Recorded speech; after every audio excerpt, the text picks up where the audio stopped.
ಇನ್ನು ನಿಮ್ಮನ್ನ lover boy ಆಗಿ ಅಂದರೆ ಕಿರುತೆರೆನಲ್ಲೇ ತುಂಬ ಜನ ಇಷ್ಟಪಡ್ತಾರೆ ಆ ಮಟ್ಟಿಗೆ. ಅಂದರೆ ಒಬ್ಬ ನಟನನ್ನು ಈ ಥರನೂ ಪ್ರೀತಿಸ್ಬೋದು ಅಂತ ನಿಮ್ಮನ್ನು ನೋಡಿದಾಗ ಅನಿಸುತ್ತೆ. ಸೊ ಆ ಕಡೆಯಿಂದ ಈ ಕಡೆಗೆ ಟ್ರಾನ್ಸ್ಫರ್ ಆಗೋದಿಲ್ಲ. ಅಂದರೆ ಒಂದು ಲುಕ್ಕೇ ಒಂದು ರೀತಿ ವಿಭಿನ್ನವಾಗಿ ಮಾಸಾಗಿ ಟ್ರಾನ್ಸ್ಫಾರ್ಮೇಷನ್ ಇರೋದಲ್ಲ, ಅದು ಹೇಗೆ ಎಷ್ಟು ಕಷ್ಟ ಆಗುತ್ತೆ ಅಂತ? ತುಂಬ ಕಷ್ಟ ಆಯಿತು ಸರ್, ಸಾಕಷ್ಟು ಜನ ಎದುರಾಕೊಳ್ಳೋಂಗಾಯಿತು. ಅಂದರೆ serial I had to stop appearing. ಸಂಚಿಕೆಗಳಲ್ಲಿ ಬರೋದು ನಿಲ್ಲಿಸ್ಬೇಕಾಯಿತು. ಆ್ಯಂಡ್ ಭಾಳ ಜನ ಬೇಜಾರು ಮಾಡಿಕೊಂಡ್ರು ನಮ್ಮ ವಾಹಿನಿಲಿ ಕೂಡ.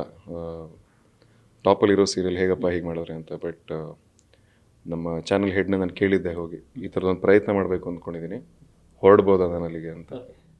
ನೀನು ಹೊರಡು ಅಂತ ಹೇಳಿದ್ರು. ಅದಾದಮೇಲೆ ವಿ ಸ್ಟಾರ್ಟ್ ಪ್ರಿಪೇರಿಂಗ್. ಸೊ ನಾನಿಲ್ಲದೆ ಪಾಪ ಆಲ್ಮೋಸ್ಟ್ 4 months ಕತೆ ಮಾಡಿದ್ದಾರೆ ಚಾನಲ್.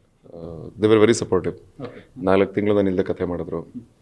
ಆ್ಯಂಡ್ ನಾನು ಚೇತನ್ ಸರ್ ಒಂದು ಹೇರ್ ಸ್ಟೈಲಿಂದ ಹಿಡಿದು, ಹಾಕೋ ಕಾಸ್ಟ್ಯೂಮಿಂದ ಹಿಡಿದು, ಬ್ಲೇಸರ್ ಫಿಟ್ಟಿಂಗಿಂದ ಹಿಡಿದು, ಬ್ಲೇಸರ್ ಮೆಟೀರಿಯಲ್ ಯಾವುದು ಅಂತ ಹಿಡಿದು, ಆ್ಯಂಡ್ ಬೆಲ್ಟ್ ಯಾವ ಕಲರ್ ಇರಬೇಕು, ಆಕ್ಸೆಸರೀಸ್ ಯಾವುದಾದ್ರು ಹಾಕ್ಕೊಳ್ಬೇಕು. ಸೊ ಪ್ರತಿಯೊಂದು ಇನ್ ಡೀಟೇಲ್ ವರ್ಕ್ ಮಾಡಿದ್ವಿ. ಆ್ಯಂಡ್ ಎಸ್, ಸಾಕಷ್ಟು ಅದೇ ಹೇಳಿದ್ನಲ್ಲ, ತುಂಬ ಜನ ಎಫರ್ಟ್ ಇದೆ. ಆ್ಯಂಡ್ ನನ್ನ ಚೇತನ್ ಸರ್ದು ಬಹುಶಃ ಏನು ಹೇಳೋದು ಗೊತ್ತಿಲ್ಲ. ಅಂದರೆ ಮನೆಗೋದ್ರೂ ಬಿಡ್ತಿರ್ಲಿಲ್ಲ ಅವ್ರು. ನನ್ನ ಇಲ್ಲೇ ಆಫೀಸಲ್ಲಿ ಇರ್ತಿದ್ವಿ.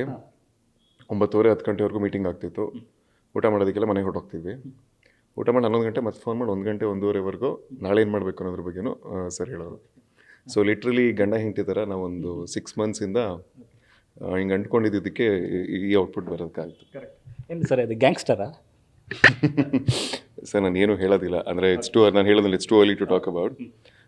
ಬಟ್ ಡೆಫಿನೆಟ್ಲಿ ನನಗೆ ಮೊದಲ ಪ್ರಯತ್ನ ಇದು. ಆ್ಯಂಡ್ ಐವ್ ಆಲ್ವೇಸ್ ಬೀನ್ ಸ್ವಲ್ಪ ಚಾಲೆಂಜಿಂಗ್ ಆಗಿರೋ ಪಾತ್ರಗಳು ಮಾಡಬೇಕು ಅಂತಲೇ ಆಸೆ ಮೊದಲಿಂದ. ಸೊ ಬರ್ಮಾ ಅದಕ್ಕೆ ಅವಕಾಶ ಮಾಡಿಕೊಡ್ತು. It is definitely going to be ಒಂದು ವಿಭಿನ್ನವಾದ ಪಾತ್ರ. ವೆರಿ ಸೈಲೆಂಟ್ ಹಿಟ್ ಮ್ಯಾನ್ ಥರ ಇರುವಂಥ ಒಂದು ಪಾತ್ರ. ಒಂದು ಲೆಕ್ಕಾಚಾರದಲ್ಲಿ ತಗೊಂಡ್ರೆ ಇಬ್ರಿಗೂ ದೊಡ್ಡ ಜವಾಬ್ದಾರಿ. ಒಂದು ಕಡೆ ನೀವು ಕಿರುತೆರೆಯಿಂದ ಬೆಳೀತಾರೆ, ಈ ಥರ ಒಂದು ಪ್ಯಾನ್ ಇಂಡಿಯಾ ಕಂಟೆಂಟ್ ಮೂಲಕ ಬರ್ತಾ ಇರೋದು. ಆ ಕಡೆಯಿಂದ 3 ದೊಡ್ಡ ಸ್ಟಾರ್ಗಳಿಗೆ ಆ್ಯಕ್ಷನ್ ಕಟ್ ಹೇಳಿದಂಥ ಚೇತನ್ ಅವರು ನಿಮ್ಮನ್ನು ಅಂದರೆ ಕಿರುತೆರೆಯಿಂದ ದೊಡ್ಡ ಪರದೆಗೆ ದೊಡ್ಡದಾಗೆ ತಗೊಬರೋದಂಥ ಜವಾಬ್ದಾರಿ ಇರುತ್ತೆ. ಸೊ ಇಬ್ಬರು ಕಾಂಬಿನೇಷನ್ ಹೇಗೆ ವರ್ಕ್ ಆಗ್ತಾ ಇದೆ ಸರ್? ಇಲ್ಲ ಸರ್, ಬರ್ಮಾ ಏನೇ ಆಗ್ತಿದೆ ಅಂತಂದರೆ ಅದಕ್ಕೆ ಫಸ್ಟ್ ರೀಸನ್ ಚೇತನ್ ಸರ್. ಯಾಕೆ ಅಂತಂದರೆ ನೀವು ಹೇಳಿದಾಗೆ ಮಾಡಿರೋದೆಲ್ಲ ಸ್ಟಾರ್ಸಿಗೆ. ಕಡೆ ಸಿನಿಮಾ ದೇವ್ರ ಜೊತೆ ಮಾಡಿದ್ದಾರೆ. ಮತ್ತು ಚಿಕ್ಕ ಹುಡುಗನಿಗೆ ಯಾಕೆ ಮಾಡ್ತೀರಾ ಅಂತ ಇಂಡಸ್ಟ್ರಿನಲ್ಲಿ ಸುಮಾರು ಜನ ಪ್ರಶ್ನೆ ಮಾಡಿದರು. ಯಾಕೆ ಈ ಹುಡುಗ? ಅಪ್ಪು ಸರಿಗೆ ಆ್ಯಕ್ಷನ್ ಕಟ್ ಹೇಳಿ, ವೈ ದಿಸ್ ಬಾಯ್? ನಿಮ್ಮ ಗ್ರಾಫು ನಿಮ್ಮ ಸ್ಕೇಲ್ ಸ್ವಲ್ಪ ಕಡಿಮೆ ಆಗಲ್ವಾ ಅಂತ.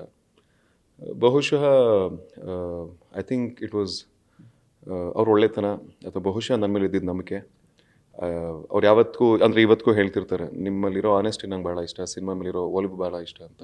ಅವ್ರಿಗೆ ಸಿನಿಮಾನ ದೇವ್ರ ಥರ ಪ್ರೀತಿಸ್ತಾರೆ, ನಾನು ಸಿನಿಮಾನ ದೇವ್ರ ಥರ ಪ್ರೀತಿಸ್ತೀನಿ. ಅಂದರೆ ನಮಗೆಲ್ಲ ಇಂಡಸ್ಟ್ರಿಯಲ್ಲಿ ಊಟ ಮಾಡ್ತಿರೋದೇ ಒಂದು ಭಾಗ್ಯ ಸರ್. ಎಷ್ಟೊಂದು ಜನಕ್ಕೆ ಸಿಗೋದಿಲ್ಲ ಅವಕಾಶ. ಸಿಕ್ಕಿದಾಗ ಕಣ್ಣಿಗೆ ಹೊತ್ಕೊಂಡು ಕೆಲಸ ಮಾಡಬೇಕು. ಆ್ಯಂಡ್ ನಮ್ಮ ಥಾಟ್ಸ್ ಅದರಲ್ಲಿ ಸಿಂಕ್ ಆಯಿತು ಚೇತನ್ ಸರ್ದು. ಸೊ ಬಹುಶಃ ಅವ್ರು ನನ್ನ ನಂಬಿದ್ರು. ಆ್ಯಂಡ್ ಅವ್ರ ಒಳ್ಳೆತನ ದೊಡ್ಡತನ. ಒಂದಷ್ಟು ವರ್ಷಗಳಿಂದ ನಾನು ಯಾರ ಆಫೀಸ್ಗೂ ಅಲ್ದಿಲ್ಲ, ಅವ್ರೊಬ್ಬರ ಆಫೀಸ್ಗೆ ಅಲ್ಲಿತ್ತಿದ್ದೆ. ಸೊ ಸಿನಿಮಾ ಮಾಡೋಣ ಬನ್ನಿ, ಸಿನಿಮಾ ಮಾಡೋಣ ಬನ್ನಿ, ಸಿನಿಮಾ ಮಾಡೋಣ ಬನ್ನಿ, ಸಿನಿಮಾ ಮಾಡೋಣ ಬನ್ನಿ ಅಂತ. ರಾಕ್ಷ್, ನೀವು ಪ್ಲೀಸು, ನೀವು ನನಗೆ ಮುಜುಗರ ಮಾಡ್ತಿದ್ದೀರಾ ನೀವು, ಪ್ಲೀಸ್ ನನಗೆ ಈಗ ಎಲ್ಡಪ್ ಆಗಿಬಿಟ್ಟಿದ್ದೀನಿ, ಜೇಮ್ಸ್ ಇದೆ, ಇನ್ನೊಂದಿದೆ, ಅದಿದೆ ಅಂತೆಲ್ಲ. ಇನ್ಫ್ಯಾಕ್ಟ್ ಯಾವುದೋ ಒಂದು ಸಿನಿಮಾ ಅಡ್ವಾನ್ಸ್ ಕೂಡ ಆಗಿತ್ತು ಅವ್ರಿಗೆ. ಹಿ ರಿಟರ್ನ್ ಆ್ಯಂಡ್ ಈ then started my project. So I think credit goes to him. Burma ಯಾಕೆ, ಯಾವ ಕಾರಣಕ್ಕೋಸ್ಕರ ಈ ಸಿನಿಮಾನ ಅಂದರೆ ಜನ ಎದುರು ನೋಡಬೇಕು ಅನ್ನೋ ಕಾರಣಕ್ಕೆ? ಯಾಕೆಂದರೆ ಈಗ ಪ್ಯಾನ್ ಇಂಡಿಯಾ ಅನ್ನೋ ಕಂಟೆಂಟ್ಗಳು ಬರ್ತಾ ಇದೆ, ಮಾಸ್ ಇದೆ, ಮತ್ತೆಲ್ಲ ಇದೆ. ಅದು ಎಲ್ಲವನ್ನು ಮೀರಿ, ಯಾಕೆಂದರೆ ಒಂದಷ್ಟು ಡಿಕೋಡ್ ಮಾಡ್ತಾ ಹೋದಾಗ ಸಿನಿಮಾದ ಕಂಟೆಂಟ್ ಅಂದರೆ ಬರ್ಮಾ ಅನ್ನೋ ಜಾಗದ ಬಗ್ಗೆ ಆಗಲಿ, ನೀವು ಹೇಳೋ ಒಂದು ಟ್ಯಾಗ್ಲೈನ್ ಬರೆದಿರೋ ವಿಚಾರ ಆಗಲಿ, ಇಲ್ಲಿ ಬೇರೆನೇ ಹೇಳೋ ಕೊಟ್ಟಿದ್ದಾರೆ ಬರ್ಮಾದಲ್ಲಿ ಅನಿಸುತ್ತೆ.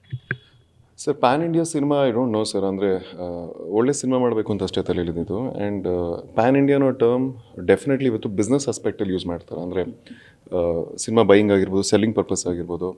ಇವತ್ತು ಮಾರ್ಕೆಟಲ್ಲಿ ಏನು ಬಿಸ್ನೆಸ್ ಮಾಡೋದಕ್ಕೆ ಅದು ಒಂದಷ್ಟು ಲ್ಯಾಂಗ್ವೇಜಸ್ಗಳಿದ್ದಾಗ ಬಿಸ್ನೆಸ್ಸಿಗೆ ಹೆಲ್ಪ್ ಆಗುತ್ತೆ. ಒಂದು ನಿರ್ಮಾಣ ಸಂಸ್ಥೆಗೆ ಅಥವಾ ಒಂದು ಪ್ರೊಡಕ್ಷನ್ಗೆ ಇನ್ ಟರ್ಮ್ಸ್ ಆಫ್ ರೀಚ್ ಸ್ಕೇಲಪ್ ಆಗೋದಕ್ಕೆ ಹೆಲ್ಪ್ ಮಾಡುತ್ತೆ. ಅದು ಬಿಟ್ಟರೆ ಐ ಥಿಂಕ್ ನಾವು ಸಿನಿಮಾ ಮಾಡಬೇಕಷ್ಟೇ ಸರ್. ಅದು ಮುಂದೆ ಅದು ಹೇಗಾಗುತ್ತೆ ಅನ್ನೋದು, ಅದು ಎಲ್ಲ ಭಾಷೆಗಳಿಗೂ ರೀಚ್ ಆಗುತ್ತೆ, ಪ್ಯಾನ್ ಇಂಡಿಯಾ ಲೆವೆಲ್ಗೆ ಹೋಗುತ್ತಾ ಇಲ್ಲ ಅನ್ನೋದು ಆಡಿಯನ್ಸ್ ಕೈಲಿರುತ್ತೆ. ನಮ್ಮ ಇಂಟೆನ್ಷನ್ ಅಥವಾ ನಮ್ಮ ಅಟೆಂಪ್ಟ್ ಒಳ್ಳೆ ಸಿನಿಮಾ ಮಾಡೋದ್ರ ಮೇಲೆ ಅಷ್ಟೇ ಇರುತ್ತೆ. ಆ್ಯಂಡ್ ನಮಗಿರುವಂಥ ಹೋಲ್ಡ್ ಕೂಡ ಅಷ್ಟೇ, ಒಂದು ಒಳ್ಳೆ ಕ್ವಾಲಿಟಿ ಸಿನಿಮಾ ಮಾಡೋದು. ಅದ್ರ ರೀಚ್ ಹೇಗಿರುತ್ತೆ ಅಂತ ನಮ್ಮ ಕೈಲಿರೋದಿಲ್ಲ. ಅದು ರಿಪೋರ್ಟ್ಸ್ ಎಲ್ಲ ಜನರ ಕೈಲಿರುತ್ತೆ, ನಿಮ್ಮ ಕೈಲಿರುತ್ತೆ. So I think honest attempt in making a quality film ನಮ್ಮ ಕೈಲಿದೆ ಆ್ಯಂಡ್ ಅದನ್ನು ಮಾಡ್ತೀವಿ, ಅದನ್ನು ಖಂಡಿತವಾಗ್ಲೂ ಮಾಡ್ತಿದ್ದೀವಿ.